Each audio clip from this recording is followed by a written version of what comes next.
বাংলাদেশের জনগণের ওপর করের বোঝা আরও বাড়িয়ে দিল সরকার। হঠাৎ করেই ভ্যাট 3 গুণ বৃদ্ধি, যা জনজীবনের প্রতিটি স্তরে গভীর প্রভাব ফেলছে। এটি কি শুধুই অর্থনৈতিক নীতির ভুল, নাকি সরকারের আরেকটি ব্যর্থতার প্রমাণ? ধরা যাক, আপনি পরিবার নিয়ে রেস্তোরাঁয় খেতে গেলেন।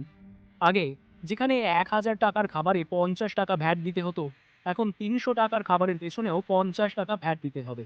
আর যদি বিল হয় 1050 টাকা, তখন আপনাকে আরও 150 টাকা দিতে হবে। এই অযৌক্তিক ভ্যাট বৃদ্ধি সাধারণ মানুষের জন্য অর্থনৈতিক চাপের আরেকটি নাম। শুধু তাই নয়, মোবাইল রিচার্জেও ভ্যাট যোগ হয়েছে।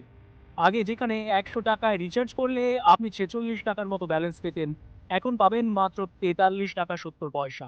আর ইন্টারনেটের দামে 10% কর যোগ হওয়ায় তা আরও ব্যয়বহুল হয়ে গেছে। এই ডিজিটাল বাংলাদেশ গড়ার স্বপ্ন কি তাহলে মধ্যবিত্তের নাগালের বাইরে চলে যাচ্ছে? আমরা যদি পবিত্র রমজান মাসের দিকেও তাকাই, সেখানে ফলমূল ও প্রয়োজনীয় পণ্যগুলোর ওপর ভ্যাটের মাত্রা আকাশচুম্বী। কমলা, আপেল, আঙুর, ডালিম এগুলো এখন শুধু রোগীর পথ্য নয়, ধনীদের বিলাসিতার সামগ্রীতে পরিণত হয়েছে। 20% থেকে বেড়ে 30% ভ্যাট। বাদামের ক্ষেত্রে তো বেড়েছে 45%। এ যেন উৎসবের আনন্দকে মানুষের হাত থেকে ছিনিয়ে নেওয়ার জন্যই পরিকল্পিত। সরকারের ভ্যাট বাড়ানোর এই ধারাবাহিক সিদ্ধান্তের প্রভাব শুধুমাত্র খাদ্য বা রিচার্জেই সীমাবদ্ধ নয়। চোখের চশমা, টিস্যু, সাবান, এমনকি ওষুধের মতো প্রয়োজনীয় পণ্যেও এই বোঝা চাপানো হয়েছে। চশমার ফ্রেম ও গ্লাসের ওপর ভ্যাট বাড়ানো হয়েছে, যা দরিদ্র মানুষের জন্য অপরিহার্য। টিস্যুর ভ্যাট দ্বিগুণ হয়ে গেছে। আর ওষুধের ক্ষেত্রে স্থানীয় পর্যায়ে ভ্যাট 2.4% থেকে 3% করা হয়েছে, একটি মানবিক নীতির বিপরীত উদাহরণ। এই সিদ্ধান্তগুলো কি সরকারের অযোগ্যতা ঢাকতে জনগণের পকেট কাটার অপকৌশল নয়?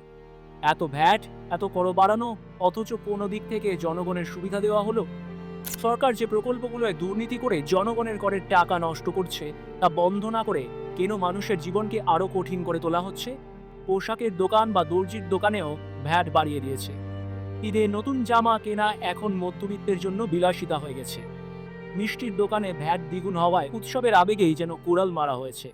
বিস্কুট, জুস, ড্রিঙ্ক, আচার এসব পণ্যের ওপর 15 থেকে 30% শুল্ক ও ভ্যাট আরব সাধারণ মানুষের জীবনকে আরও সংকটে ফেলছে। এসব কি স্বৈরাচারের নতুন নাম নয়?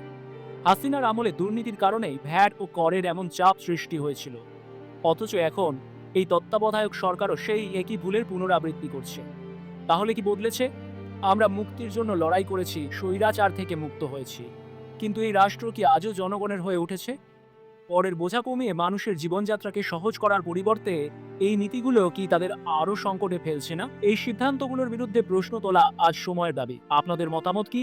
মন্তব্যে জানাতে ভুলবেন না। যদি আপনাদের কাছে মনে হয় এসব অন্যায় সিদ্ধান্ত বন্ধ হওয়া উচিত, তাহলে এই ভিডিওটি শেয়ার করুন। জনগণের কণ্ঠস্বর একত্রিত হলেই পরিবর্তন সম্ভব।